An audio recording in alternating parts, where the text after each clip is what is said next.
Annyeonghaseyo les amis, aujourd'hui 227e jour de l'aventure, réveil à Andong. Alors je suis à la gare, j'attends mon train, le train est retardé de 17 minutes. Bon c'est bien, ça me fait patienter un petit peu, en plus j'étais juste dans les temps. Alors voilà, direction aujourd'hui Gyeongju, je vous l'ai annoncé hier. Donc je vais rester 4 jours là-bas, enfin en comptant la journée d'aujourd'hui. Donc je devrais arriver vers maintenant un petit peu plus de 14 heures. Premier trajet en train en Corée. Alors c'est pas le KTX. Le KTX c'est l'équivalent de notre TGV en France. C'est un train classique on va dire, normal. Donc 2 heures de trajet, direction Gwangju. On se rapproche petit à petit de Busan.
Alors, les amis, je viens d'arriver à l'hôtel que j'avais réservé, ça s'appelle Nomad House Guest House, ou Nomad House Hotel, quelque chose comme ça. Donc j'avais pris une petite chambre, voilà, je vous fais visiter rapidement, petit meuble, on va dire.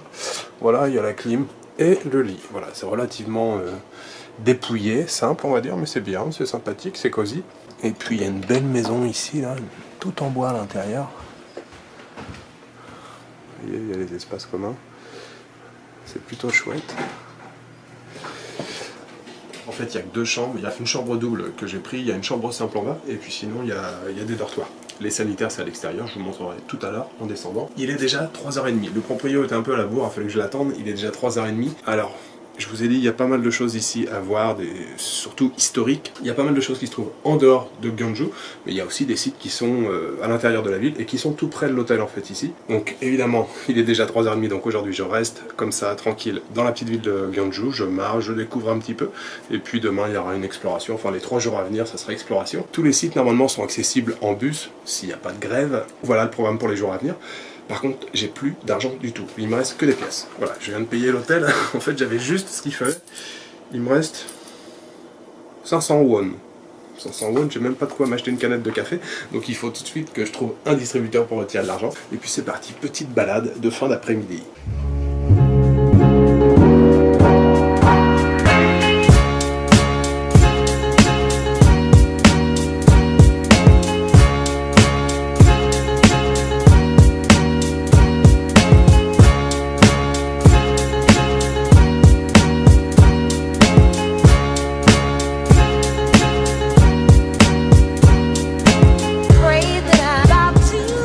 Alors les amis, je vous retrouve au cœur de Gwangju. Alors pour commencer, j'ai réussi à retirer de l'argent. C'était un peu compliqué, hein. J'ai eu un peu de difficulté, il a fallu que je passe dans 4 banques. Je commençais un peu à m'inquiéter parce que il me restait 500 won en pièces dans ma poche, 500 won. Juste de quoi acheter une bouteille d'eau. Je sais pas trop ce qu'il y avait avec les autres distributeurs. Bref, j'ai réussi à retirer de l'argent. Donc j'ai fait un petit tour dans le centre-ville, mais voilà, il pleut depuis que je suis arrivé. Donc je vous ai pas fait beaucoup d'images. Alors le centre-ville, rien d'exceptionnel, hein, c'est les boutiques. Il faut s'écarter un petit peu des artères commerçantes. Vous pouvez déjà commencer par voir, j'imagine que vous voyez derrière moi, là, vous voyez, ouais.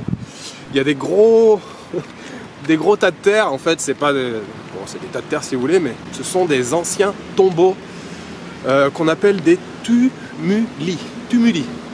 Donc en fait, sous ces tas de terre, il y a des rois, il y a des princes qui sont enterrés. Donc comme je vous le disais, Gwangju, c'est un endroit très touristique avec les Coréens. En fait, il y a énormément de vestiges et de sites archéologiques qui datent de l'époque Shilla. Shilla, c'était un royaume. Ça a duré quasiment 1000 ans. Ça a commencé, je viens de regarder les dates, hein, en 57 avant Jésus-Christ jusqu'en 935 après Jésus-Christ. Donc la plupart des vestiges ici datent de l'époque du royaume de Sheila. Donc dans le centre-ville, enfin un petit peu en dehors du centre-ville, on a ces anciens tombeaux là, ces tumuli. Et puis sinon, il y a énormément de temples, forteresses, statues de Bouddha, de choses comme ça à découvrir dans la région. Pour l'instant, j'ai pas vu vraiment beaucoup de vestiges, à part les tombeaux là qui sont à côté de moi. Autour de moi, il y en a plusieurs. Je vais continuer la balade, mais c'est vrai que le temps là, il est vraiment pas terrible. J'espère que dans les jours à venir, ça va s'arranger. Sinon, j'ai mangé. Vous avez vu, j'ai mangé. Franchement, c'était excellent. Je regarde où je vais en fait. Je sais pas trop où je vais. Bon, par là. La soupe de nouilles que j'ai prise, c'était excellent. C'était vraiment très très bon. C'était au sésame en fait. C'était excellent. Franchement, les petits condiments autour et tout, c'était génial. Ça m'a coûté 7000 won. Ça fait, je sais pas, 5 euros. Peut-être un truc comme ça. Vraiment, c'était très très bon. Je me suis régalé. Bon, je vais continuer ma balade. Et puis quand je vois des choses intéressantes, je m'arrête et je vous fais des images, comme d'habitude.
Alors, les amis, je suis de retour dans mon quartier, voilà, petite fin d'après-midi, je vous ai pas fait beaucoup d'images parce qu'il a plu quasiment tout le temps, ça s'est arrêté il y a pas très longtemps. Hein.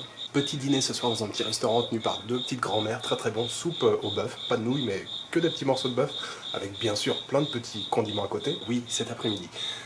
Juste après vous avoir parlé, je suis allé visiter un temple. Alors, je suis pas rentré à l'intérieur, mais j'étais à l'extérieur, il y avait un gars qui était en train de prier. Quand je suis parti, il est parti au même moment, il est venu me voir, il me dit bonjour, et direct il me dit ouais, est-ce que tu veux prendre le thé avec moi et puis avec les nonnes qui sont à l'intérieur. Je dis bah ouais, pourquoi pas. Du coup on a été dans la petite structure à côté du temple en fait, où vivent les nonnes, il y a 3 nonnes qui vivent là-bas, et le gars parlait plutôt bien anglais, c'était super cool, donc ils m'ont invité. Alors j'ai pas fait trop d'images à l'intérieur, parce que je voulais pas débarquer, déjà c'était hyper zen, hyper calme, je voulais pas débarquer, salut, je vous filme et tout. J'ai fait juste 2 petites images, j'ai filmé une des nonnes justement, quand je lui ai dit, quand je leur ai expliqué que je faisais des vlogs et des vidéos sur YouTube, ils ont voulu regarder, donc ils ont regardé quelques vidéos, et puis ils m'ont offert le thé, un petit gâteau, je leur ai posé plein de questions. C'était vraiment très intéressant, c'était super chouette ce petit moment. Je suis resté quasiment 1 heure avec eux. Et puis j'ai poursuivi un peu la balade, mais voilà, toujours sous la pluie. Donc j'espère que demain le soleil sera de la partie. Demain je vais sortir en dehors de Gyeongju, je vais aller voir le temple de Bulguksa. C'est apparemment le temple incontournable ici à faire dans le coin. Alors il y a des bus apparemment pour y aller, donc c'est assez simple, c'est à une quinzaine de kilomètres d'ici. Donc voilà, il me reste juste à vous souhaiter une bonne soirée, une bonne nuit ou une bonne après-midi. Je vous donne rendez-vous demain pour une nouvelle journée en Corée du Sud, dans la ville de Gyeongju. Ciao, good night.